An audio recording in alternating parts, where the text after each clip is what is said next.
존경하는 국민 여러분, 정우택 국회 부의장님과 선배 동료 의원 여러분, 국민의힘 대구 북구을 출신 김성수 의원입니다. 지난 문재인 정부 5년의 대북 안보 외교 정책은 북한의 선의에 된 가짜 평화 신기루만 쫓다가 총체적으로 실패했습니다. 다행히 윤석열 정부는 무너진 안보를 복원하고 우방국가의 관계를 정상화시켜 나가고 있습니다. 그럼에도 민주당은 반성은커녕 국익보다 당리 당략을 우선시한 무분별한 비방과 악에 찬 선동으로 새 정부의 발목을 잡고 있습니다. 국무총리께 질문하겠습니다.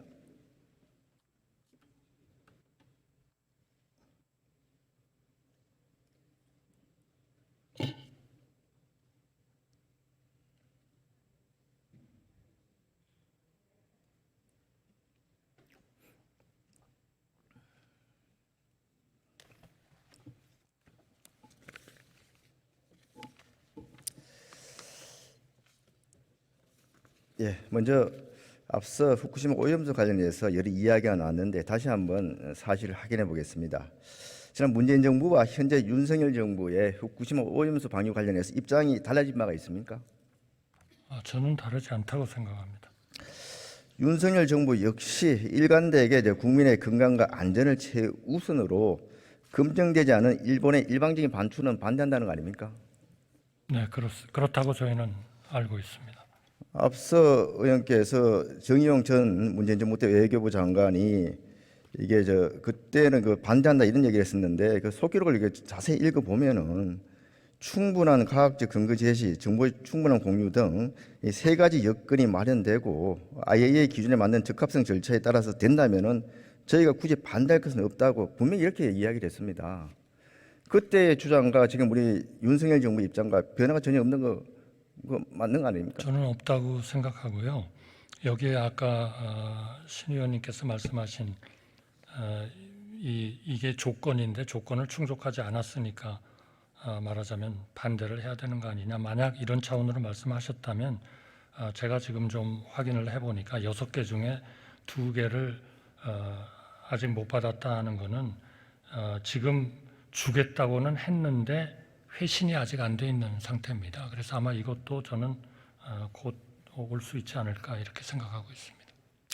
이재명 민주당 대표가 오염된 후쿠시마산 인근 해역 해산물이 결국은 우리나라에 수입된다 이런 말을 했는데 이게 사실입니까?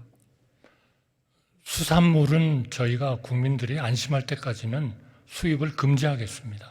전혀 사실이 아니죠. 지금도 8개 현의 수산물이 수입이 금지돼 있고 금지돼 있습니다. 이게 안전성이 확인되지 않는 이상 해제할 그런 의사가 전혀 없는 거죠. 없습니다. 이것도 그냥 정말 새빨간 기회담입니다. 얼마 전 이재명 대표가 싱하이미 중국 대사를 만나가지고 후쿠시마 오염수 방류에 맞서 공조하다고 했습니다. 총리님, 중국 원전이 배출하는 삼중 수소가 후쿠시마 오염수보다 훨씬 많은 거 아닙니까? 훨씬 많죠. 그거는 1,100베크렐이고요. 1,000조. 중국이 저 방류하는 뭐 정확히는 좀 다릅니다만 하여튼 약 1,000조 베크렐 정도를 배출하고 있고 이쪽은 그거보다는 훨씬 적습니다. 중국 원전에서 배출되는 그 삼중 수소가 후쿠시마 오염수보다 한 50배는 더 많이 배출되고 있습니다. 그런데 이런 중국에 대해서 함께 공조해서 막자고 하는 것이 이게 정상적인 사고 방식입니까? 이게 뭐 속하고 쓸 일 아닙니까? 삼중 수소는 어쨌든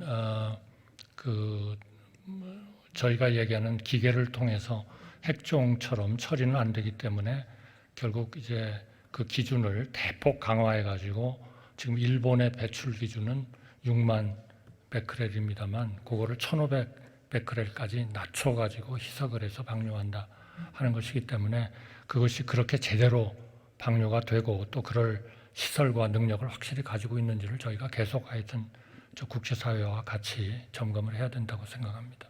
민주당이 이렇게 자기들이 정권을 잡고 있을 때는 IAEA 그 절차에 따르면 괜찮다고 하면서 금방 그 들통날 거짓말 가지고 괴담을 퍼뜨리면서 이렇게 지금 국민들을 호도하고 있는 이유는 뭐라고 생각하십니까? 글쎄요, 저는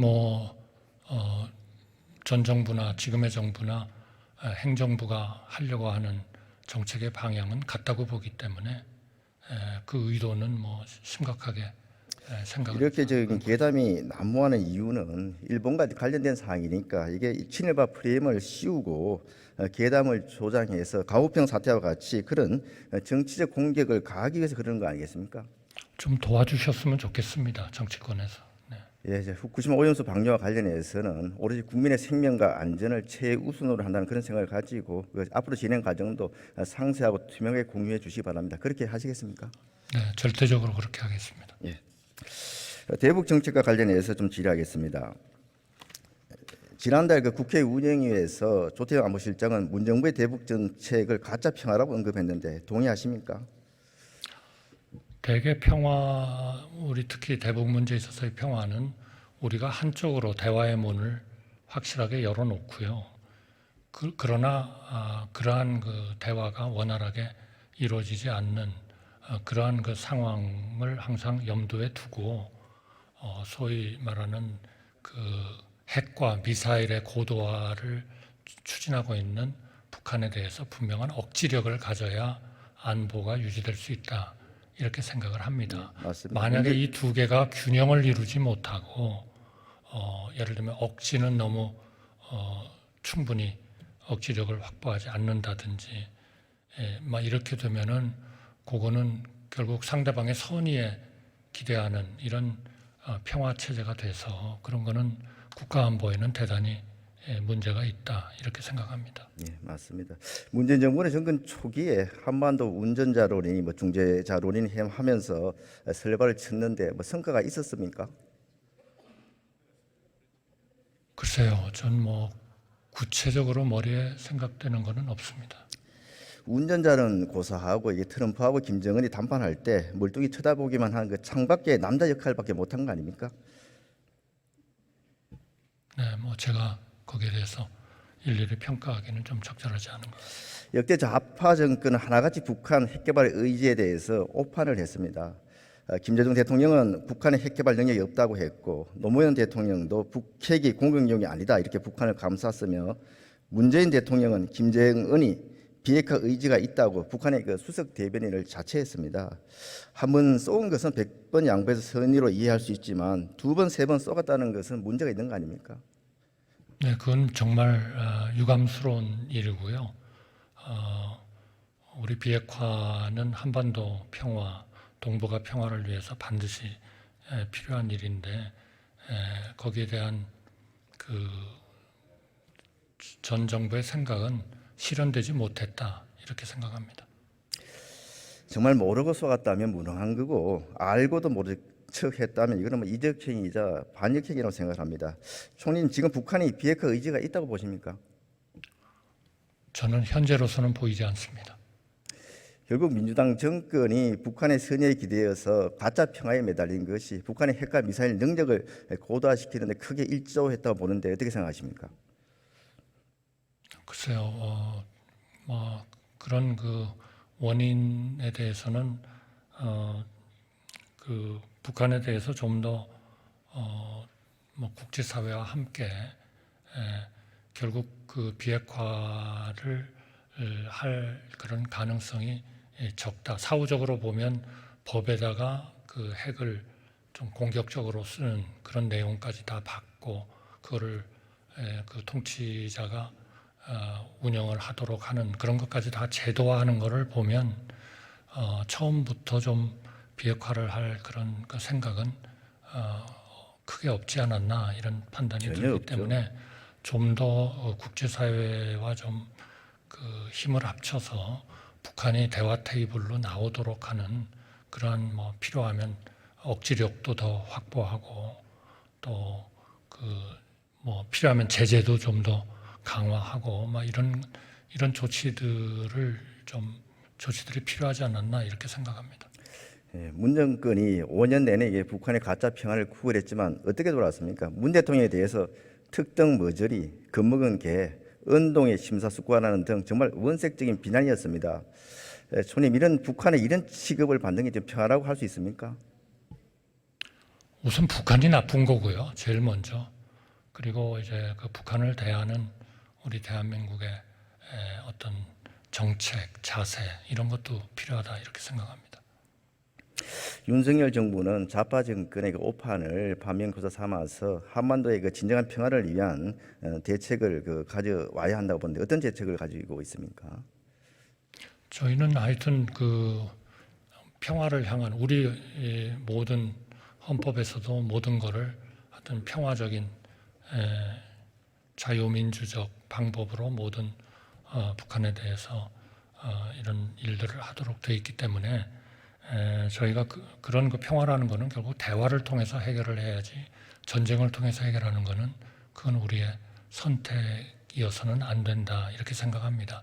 한편 우리가 그런 그 전쟁까지도 대비하는 억지력을 우리가 확보는 분명히 해야 되지만 우리의 대북 정책은 계속 대화를 통해서 이 문제가 해결할 수 있도록 그런 억지력과 대화에 대한 그러한 그 대화로 나올 수 있도록 하는 그러한 정책을 좀 조화 있게 추진을 해야 된다 이렇게 생각합니다. 현재로서는 그럴 가능성이 상당히 적다 이렇게 보이고 그렇다면 적어도 우리 국가의 안보를 위해서는 국제사회 특히 동맹국가인 한국 또 우리의 우방인 이런 딴 나라들과 협조해 가면서 우리의 억지력을 강화하는 노력을 좀 더 해야 되는 그러한 단계가 아닌가 이렇게 생각합니다. 예, 최근 북한의 안보 위협이 갈수록 높아지고 있습니다. 앞서 간첩단 사건도 언급이 됐는데 문정부는 가짜 평화 쇼를 위해서 국정원의 대공 수사권까지 폐지해 뒀습니다. 지난 60년 동안 국정원의 노련한 그 대공 수사 노하우와 해외 정보망을 두고 경찰로 이게 대공 수사권을 이첩할 경우에 대공 수사 역량에 저하는 불법도 뻔하고 이 간첩들이 대놓고 준동할 수 있는 길을 열어주는 자해 행위라고 생각하는데 어떻게 생각하십니까? 대공 수사는 꼭 필요하고요. 우리의 체제를 유지하기 위해서도 꼭 필요한 그러한 국가의 기능이다 이렇게 생각합니다. 그리고 이 문제에 대한 정부의 입장은 저는 아까 한동훈 법무장관께서 말씀하신 거에 전적으로 동의합니다. 대공 수사라는 것은 일반 수사와 달리 굉장히 많은 정보적인 요소가 필요한 거고 또 장기간 걸리는 거고 해서 이 문제에 대해서는 정말 우리가 국가의 어떤 그런 그 체제 정체성을 유지하기 위해서 우선 이러한 이 전환 과정에서 일어나는 문제들에 대해서도 충분히 잘 대비를 하면서 근본적으로 대공 수사 능력이 약화되지 않도록 하는 그러한 대안을 아주 진지하고 또 적극적이고 또 신중하게 검토를 해야 된다 이렇게 생각합니다. 신중하게 검토해서 처리되는 방향으로 이렇게 조치해 주시기를 부탁드립니다. 최근 그 중앙선거관리위원회가 가족 채용으로 가족관리위원회라는 그런 그 비아냥을 듣고 있는데 그게 보면 헌법기관이라는 이유로 감사는 물론이고 조직이라든지 인사 운영 이런 데 있어서 전혀 외부의 통제 없이 치해 법권처럼 운영되기 때문에 그렇다 이렇게 생각하는데 어떻게 생각하십니까? 저는 선관위원회도 그러한 잘못된 문제를 개선하기 위해 그러한 잘못된 문제를 밝히고 개선하기 위해서 외부적인 그러한 외부에서의 강한 견제와 감사는 필요하다. 저는 그렇게 생각합니다. 일반 중앙부처의 경우 조직 관리는 행안부 또 기재부의 그런 협의를 거치기 때문에 굉장히 한 명 늘리기도 어려운데 선관위는 뭐 그런 절차를 거치지 않습니다. 그렇기 때문에 굉장히 이제 인원들이 다른 중앙부처에서 빠르게 급증을 하고 있고 직급별 그 비율을 보더라도 일반 중앙부처 같은 경우에는 5급 이상이 한 17%밖에 안 되는데 중앙선관위는 한 40% 정도 됩니다. 그러니까 업무 부담은 적고 승계는 빠르고 이렇게 하니까 이게 가족들을 선관위로 이게 특히 채용하는 거 아니겠습니까? 이게 헌법기관을 하더라도 외부의 견제 장치가 반드시 필요하다고 보는데 이에 대해서 적극 검토할 용의가 있으십니까? 네, 반드시 그런 외부적인 그런 견제와 감사는 필요하다고 보고요. 좀 더 일찍 그런 제도가 마련되고 또 행사되지 못했다는 것이 좀 유감입니다. 네, 알겠습니다. 예, 들어가셔도 좋습니다. 국방부 장관님 나와 주십시오.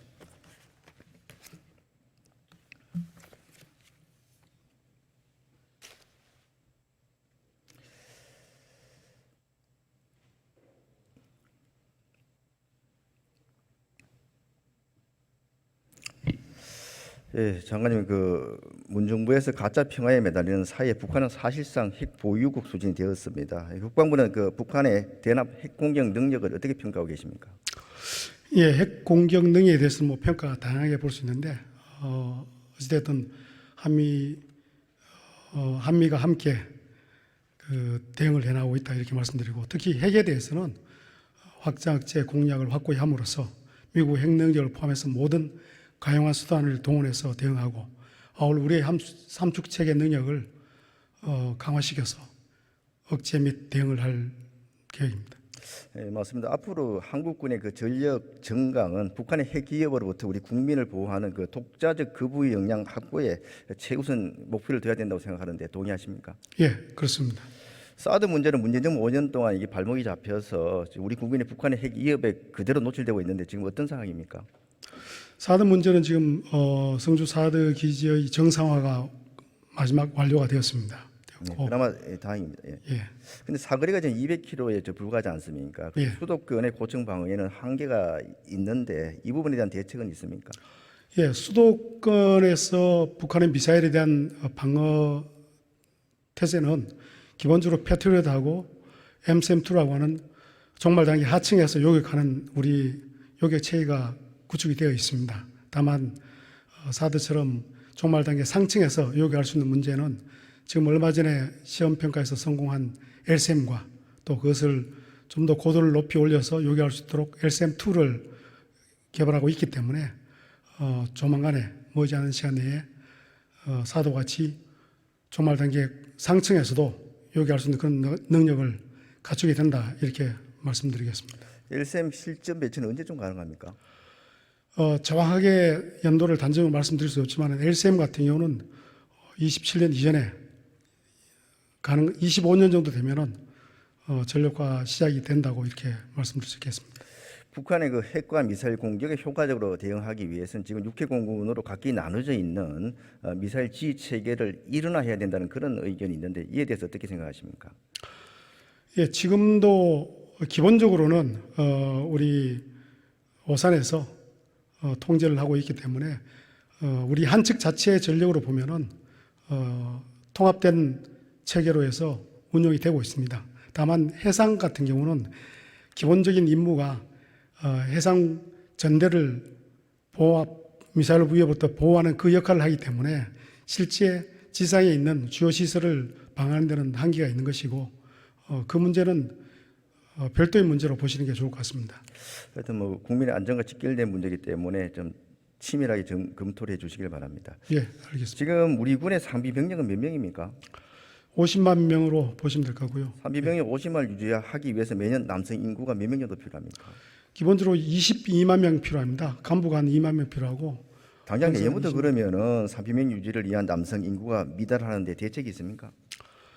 지금 한 32년까지는 매년 22만 명 가능한 것으로 판단하고 있고, 그 이후가 되면은 22만 명 충원이 안 됩니다. 그렇기 때문에 그래서 지금 저희들이 국방유신 4.0이라는 계획하에 그때의 인구 절벽이 일어난 병력 자원 감소 상황을 상정해서 대비를 해 나가고 있습니다.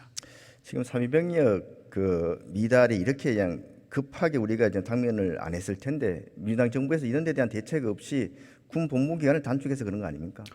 예, 뭐 여러 가지 이유가 있지만은 군 복무 기간 단축이 가장 큰 요인 중에 하나고, 그리고 기본적으로 인구 절벽으로 인해서 군에 올 수 있는 가용 자원이 줄어든 그 또한 중요한 요인이 됩니다. 그 두 가지가 가장 큰 요인이라고 볼 수 있습니다. 이게 이제 군 복무기간 단축 시점이 딱 그 대선과 총선 앞두고 그렇게 공약을 하고 시행을 했습니다. 이렇게 국방 정책마저도 진짜 당이 당략을 위해서 이렇게 인기 영합 수단으로 이용한다는 것 자체가 참 개탄스럽다는 생각을 가지고 있습니다. 여러 가지로 지금 뭐 이렇게 군 병력이 줄어들면은 무기를 첨단화하거나 해야 되는데 문재인 정부 때 또 보면 거꾸로 첨단 무기 구매 예산 2조 원 정도 이게 삭감을 했습니다. 또 이게 의무기간 단축으로 최근 그 하사관들의 그 지원도 급감하고 있죠. 예, 그렇습니다. 초급 간부들. 이렇게 지금 병력 자원을 급감하는 상황에서 안보 공백을 해소할 그런 무슨 대책이 있습니까?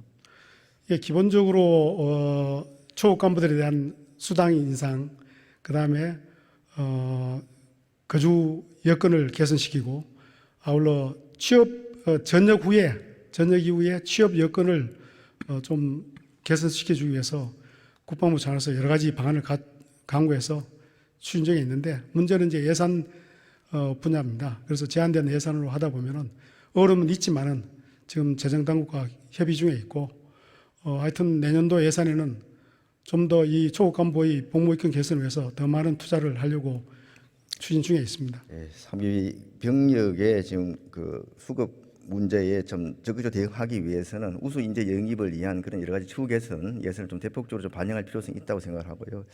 여러 가지 좀 다각적인 대책을 검토해 주시기 바랍니다. 예, 그렇게 하겠습니다. 예. 국회에서도 많은 관심과 지원 부탁드리겠습니다. 예, 들어가셔도 됩니다. 통일부 장관 좀 나와 주시기 바랍니다.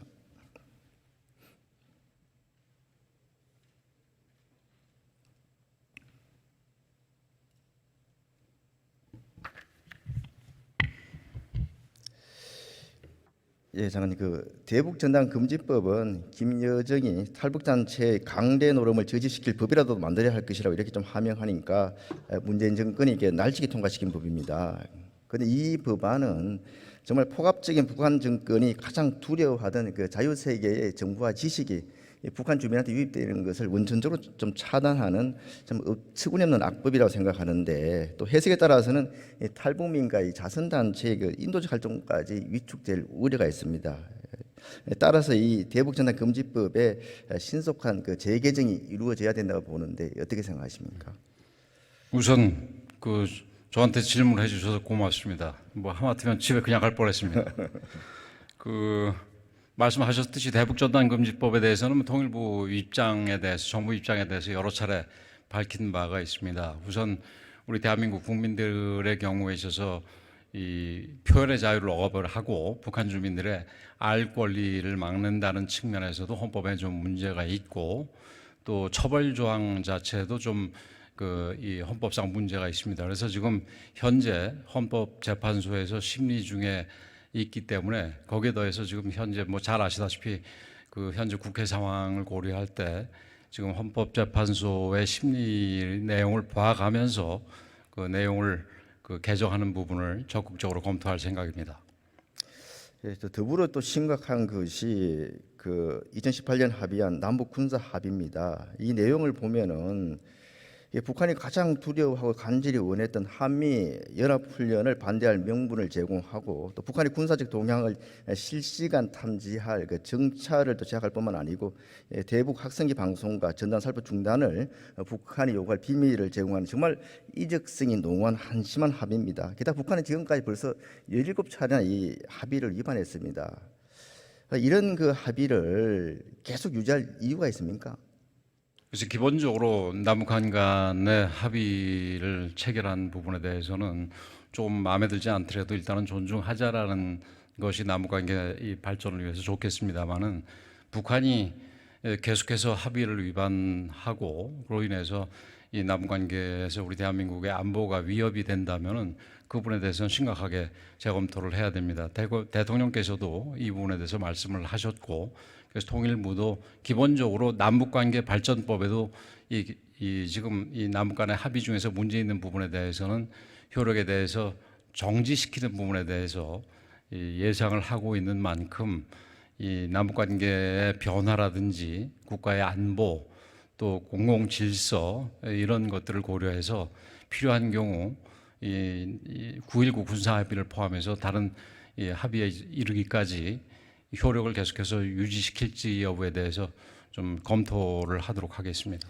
북한이 다시 합의를 위반하는 그런 사례가 나올 경우에 즉시 효력을 정지시킬 수 있도록 좀 적극적으로 검토해 주시죠. 예, 적극적으로 검토를 하겠고 그리고 뭐 상당 부분 진전된 부분도 있습니다. 예, 들어가셔도 좋습니다. 예. 외교부 장관님 나와 주십시오.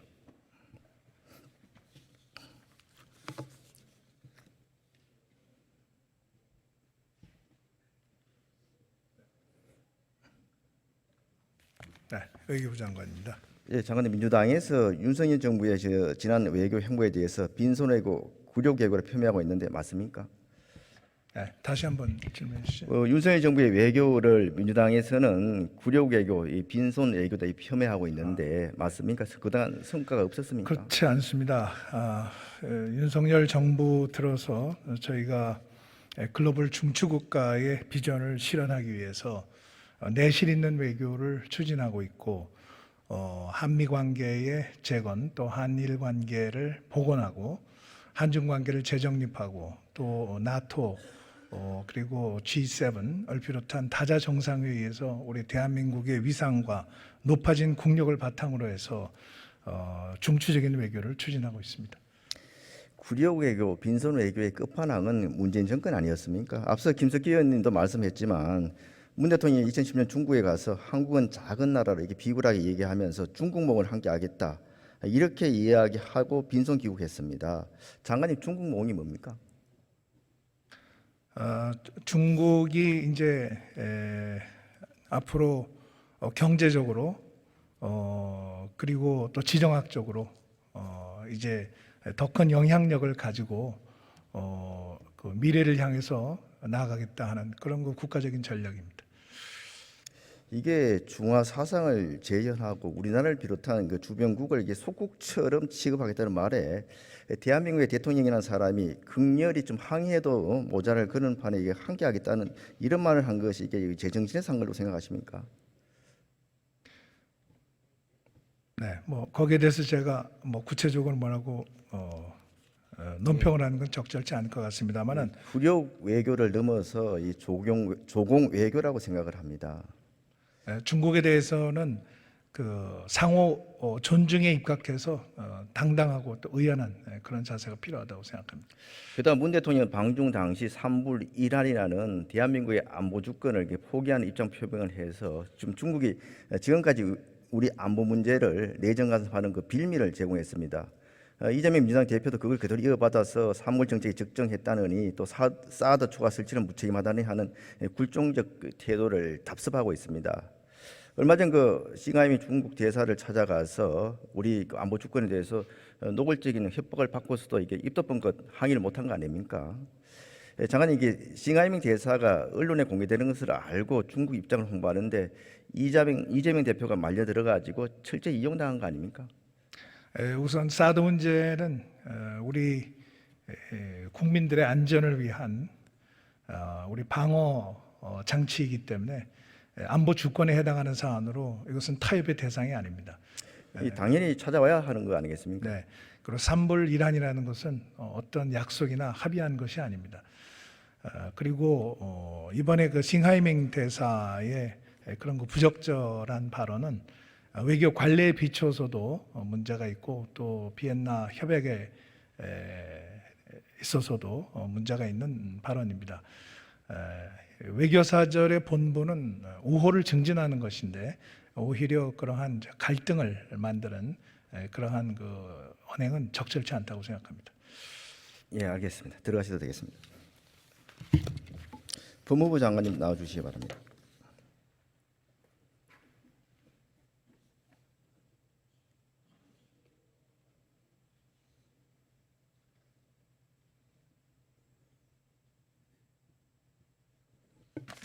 안녕하세요. 예, 최근 언론 보도에 보면은 후쿠시마 오염수 방류 저지 시위 한 700여 개, 후쿠시마 오염수 방류 저지 시위에 한 700여 개 그 단체가 참여하고 있다고 하던데 아마 이들 단체들을 보면은 어떤 단체는 뭐 시군구 작은 지부들까지 한 100개씩 포함해서 이게 부풀려고 있고 또 실체가 의심되는 단체들도 이게 부직이 있습니다. 또 이 중에 한 200여 개는 과거 광우병 시위에도 참여를 했었고 또 서울 시내에서 김정은을 버젓이 찬양하거나 이적 단체 판결을 받은 그런 단체들도 있습니다. 이게 이런 단체들이 지금 광우병 시위 때와 마찬가지로 지금 각종 그 가짜 뉴스와 괴담을 쏟아내면서 사회적 혼란과 국가적 손실을 부추기고 있는데 이때 광우병 사태 때 거짓 선동을 했던 사람한테 이게 책임을 물은 적이 있습니까? 당시에 이 몇 가지 판례가 형성됐었는데요. 이게 국가 자체는 기본권 주체성이 되지 않기 때문에 명예훼손 대상이 되지는 않습니다. 그런데 이제 거기서 피해를 입은 개별적인 사람들은 청구할 수 있는데 그 판결이 최종적으로는 인정되지 않았던 걸로 알고 있습니다.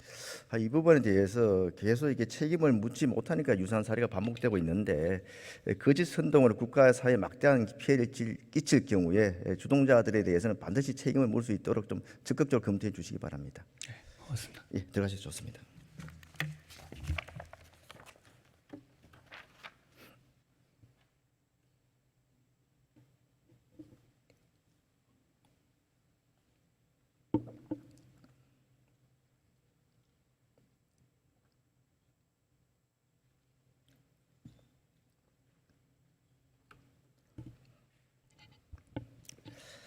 아테네의 역사가 투키디데스는 강자는 할 수 있는 일을 하고 약자는 당해야 할 고통을 당한다고 했습니다. 역사적으로 가짜 평화는 언제나 파국을 맞이했습니다.